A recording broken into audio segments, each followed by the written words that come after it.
કેમ છો બધા? આઈ હોપ બધા મજામાં જ હશો, એકદમ હેલ્ધી હશો. તો મસ્ત સવાર થઈ ગઈ છે અને અત્યારે વાગ્યા છે 8. તો દૂધ નાસ્તો હજુ બાકી છે. તો અહીંયા નિહાલના પપ્પા નાસ્તો કાઢે છે. તો નાસ્તામાં છે ધાણી બનાવી હતી,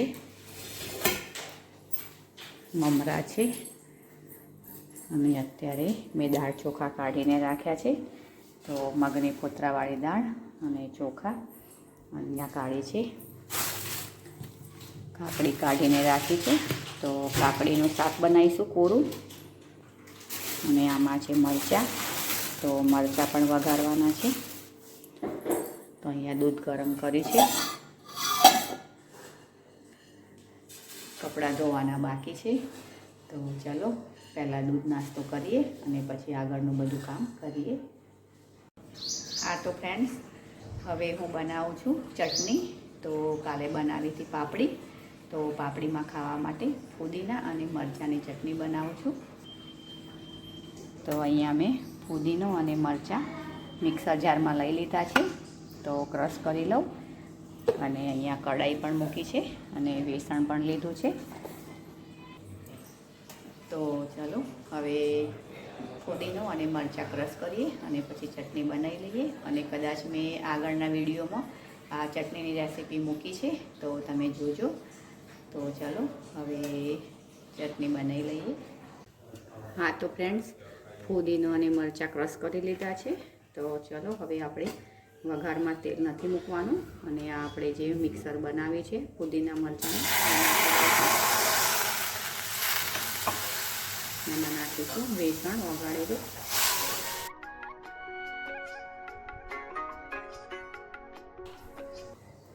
મીઠું નાખીશું.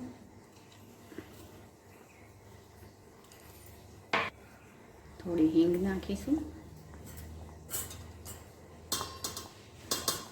થોડી હળદર નાખીશું.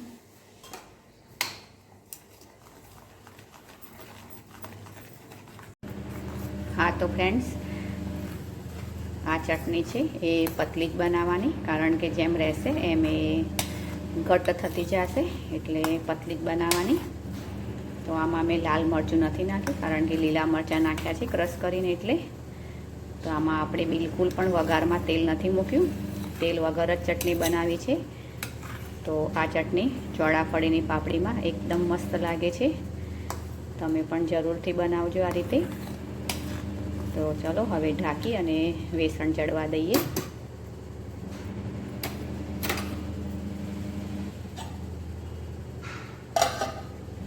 હા તો ફ્રેન્ડ્સ, ચટણી બની ગઈ છે. તો જુઓ એકદમ મસ્ત ચટણી બની ગઈ છે અને વેસણ પણ ચડી ગયું છે. તો ચલો હવે ગેસ બંધ કરી લઈએ.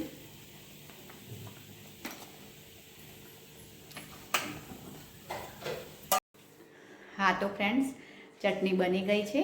તો ગરમ ગરમ ચટણી નિહાલ, પૃષ્ટિ અને એના પપ્પા ચાખે છે કેવી બની છે. તો જુઓ અહીંયા પૃષ્ટિ બેઠી છે. એકદમ મસ્ત ચટણી બની છે. હા તો ફ્રેન્ડ્સ જુઓ, અહીંયા નિહાર અને પૃષ્ટિ બેઠા છે ચટણી અને પાપડી ખાવા. તો કેવી બની છે ચટણી? મસ્ત બની છે. પાપડી જોડે છે, સરસ લાગે. પૃષ્ટિ પણ કહેશે કેવી બની છે. મસ્ત. આમાં લીલા મરચાં અને ફુદીનાનો ટેસ્ટ બહુ મસ્ત આવે છે. તો તમે બંને ખાઈ લો. મારે હજુ કાકડી પણ સમારવાની બાકી છે. તો અહીંયા મલાઈનું ઘી પણ કાઢવું છે. અને અહીંયા દાળ થઈ ગઈ છે મગની ફોતરાવાળી. હમણાં દાળમાં વઘાર કર્યો મેં. હજુ આમાં લીંબુ અને ધાણા નાખવાના બાકી છે. તો દાળ વઘાર લીધી છે. રોટલીનો આટો પણ બાંધ્યો છે. તો રોટલી પણ કરવી છે. તો હવે રોટલી અને શાક 2 બાકી છે. ભાત પણ થઈ ગયા છે. તો ચાલો હવે હું પણ ચાખી લઉં કે ચટણી કેવી બની છે અને પછી રોટલી અને શાક કરી લઈએ. હા તો ફ્રેન્ડ્સ, રોટલી થઈ ગઈ છે અને અહીંયા શાક પણ થાય છે. તો જુઓ મસ્ત કાકડીનું શાક બનાવ્યું છે આજે. તો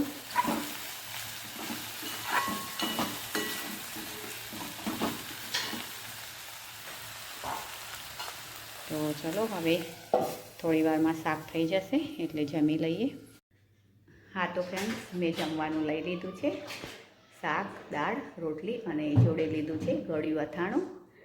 તો ચલો, મને તો ભૂખ લાગી છે તો હું જમી લઉં. અને નિહાર, પૃષ્ટિ અને આના પપ્પા એ થોડી વાર પછી જમશે. તો ચલો હું જમી લઉં હવે. હા તો ફ્રેન્ડ્સ, જમવાનું જમી અને થોડી વાર કર્યું એડિટિંગનું કામ. અને આજે તો થોડી વાર મને ઊંઘ આવી ગઈ તો ઊંઘી ગઈ થોડીક વાર. તો ચાલો હવે સાંજે શાક અને ભાખરી અથવા ગળ્યા તીખા પુલ્લા બેમાંથી એક બનાવીએ. હવે જોઈએ શું બનાવીએ છીએ. અને બાર લગાવી છે લીલી ચાદર, કારણ કે ખુલ્લો ભાગ છે ત્યાં તડકો આવે છે એટલે લીલી ચાદર લગાવે છે. તો નિહાર અને એના પપ્પા ગયા છે બહાર લગાવવા. તો ચલો આપણે જઈએ જોવા. અહીંયા સીડી લઈ અને નિહારના પપ્પા ચડ્યા છે સીડી પર. અહીંયા નિહાર પણ ઊભો છે અને આ લીલી ચાદર અહીંયા માપ કરી અને મૂકી છે. તો તાર પહેલાં સરખા લગાવી અને પછી ચાદર લગાવીએ.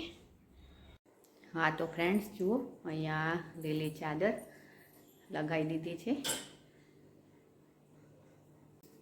તો ચાલો ફ્રેન્ડ્સ, હવે બહાર લીલી ચાદર તો લગાવી દીધી કારણ કે તડકો બહુ આવે છે એટલે. અને અત્યારે હું બનાવું છું શાક અને ભાખરી. એ વિચાર કર્યો પછી કે શાક ભાખરી જ બનાવી દઈએ. તો અહીંયા ભાખરીનો આટો બાંધ્યો છે અને અહીંયા મેં લીધું છે વેસણ. તો વડીઓવાળું વેસણ બનાવવું છે એટલે મીઠું, ધાણા જીરું, મરચું, હળદર એટલું મેં નાખ્યું છે. તો હવે વળી પડે એવો આપણું એનો લોટ તૈયાર કરી લઈએ અને એમાં દહીં નાખીને બનાવીશું, એટલે કે પોપા વડીઓનું શાક દહીંવાળું. તો ચલો હવે આનો આપણે વડીઓ પડે એવો આટો તૈયાર કરી લઈએ અને પછી શાક બનાવી લઈએ. હા તો ફ્રેન્ડ્સ, શાક બની ગયું છે અને પૃષ્ટિ નાખી છે શાકમાં ધાણા લીલા.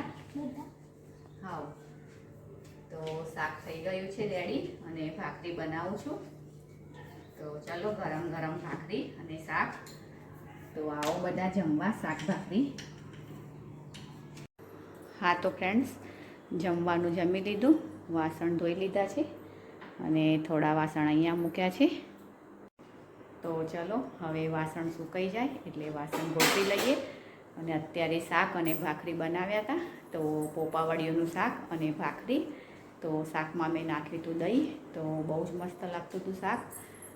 તો ચલો ફ્રેન્ડ્સ, આજનો વિડીયો આપણે અહીંયા જ એડ કરીશું. કાલે મળીશું કંઈ નવા કન્ટેન્ટ સાથે. લાઈક કરજો, શેર કરજો, સબસ્ક્રાઈબ કરજો. Okay friends, by.